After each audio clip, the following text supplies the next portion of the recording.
नमस्कार दोस्तों, एक समय की बात है। सावन का महीना था। अमरपुर नामक एक नगर में अमीर साहूकार रहता था। उसके पास सब कुछ था सिवाय संतान के। उसके कोई संतान नहीं थी, जिस कारण वो बहुत दुखी रहता था। संतान प्राप्ति के लिए वो हर सोमवार व्रत करता था और भगवान भोलेनाथ की पूजा करता था। संध्या के समय भगवान शिव के मंदिर जाकर घी का दिया जलाता था। उसकी भक्ति देखकर माँ पार्वती बहुत प्रसन्न हुई और भोलेनाथ से कहने लगी, प्राणनाथ, ये आपका सच्चा भक्त है, कृपा करके इसकी मनोकामना पूरी करें। यह सुन भोलेनाथ बोले, पार्वती, पूर्व जन्म के कर्मों के कारण इसके भाग्य में संतान सुख नहीं है। परंतु माता पार्वती नहीं मानी।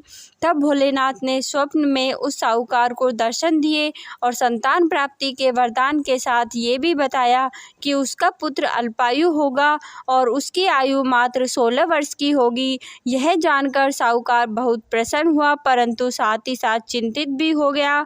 ये सारी बात उसने अपनी पत्नी को भी बता दी। पुत्र के अल्पायु होने की बात जानकर साहूकार की पत्नी भी बहुत दुखी हुई, लेकिन साहूकार ने सोमवार के व्रत का नियम नहीं छोड़ा। कुछ समय बाद साहूकार के घर में एक सुंदर पुत्र रत्न पैदा हुआ, जिसका नाम उन्होंने अमर रखा। कुछ सालों बाद अमर 11 वर्ष का हो गया तो साहूकार ने उसे मामा के साथ शिक्षा ग्रहण करने काशी भेज दिया। साहूकार ने उन्हें रास्ते के लिए कुछ धन दे दिया और कहा, तुम जहाँ भी रात्रि विश्राम करो वहीं यज्ञ आदि करके ब्राह्मणों को भोजन करवा देना। अमर अपने मामा के साथ यात्रा पर निकल पड़ा। रास्ते में एक राज्य में पहुँचे। वहाँ एक राजकुमारी का विवाह हो रहा था, परंतु जिस राजकुमार से उसका विवाह होना था वो एक आँख से अंधा था। यह बात किसी को पता नहीं थी। दूल्हे के पिता ने अमर से विनती की कि वो दूल्हे की जगह बैठ जाए।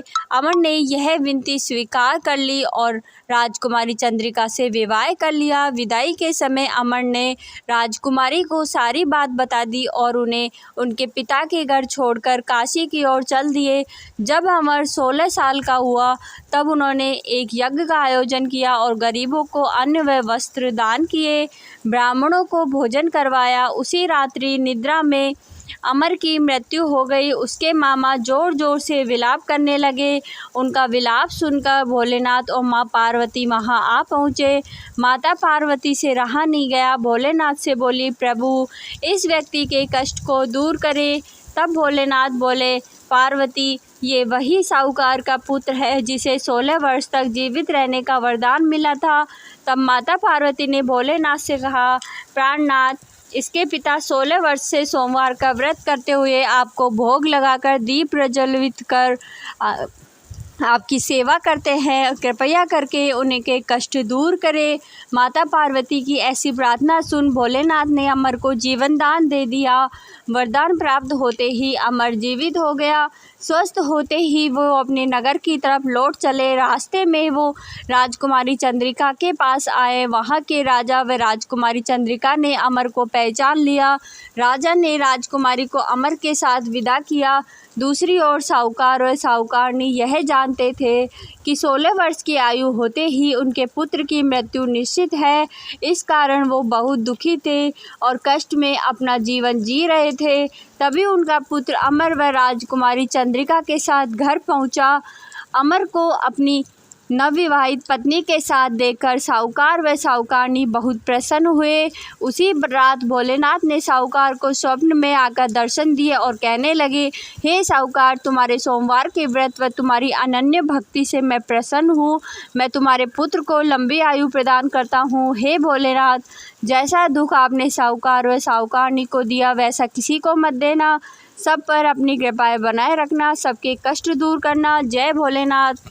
कहता न सुनता न हुकारा भरता न, चंदन की चौकी मोतिया का हार। भोलेनाथ की कहानी जीव का आधार।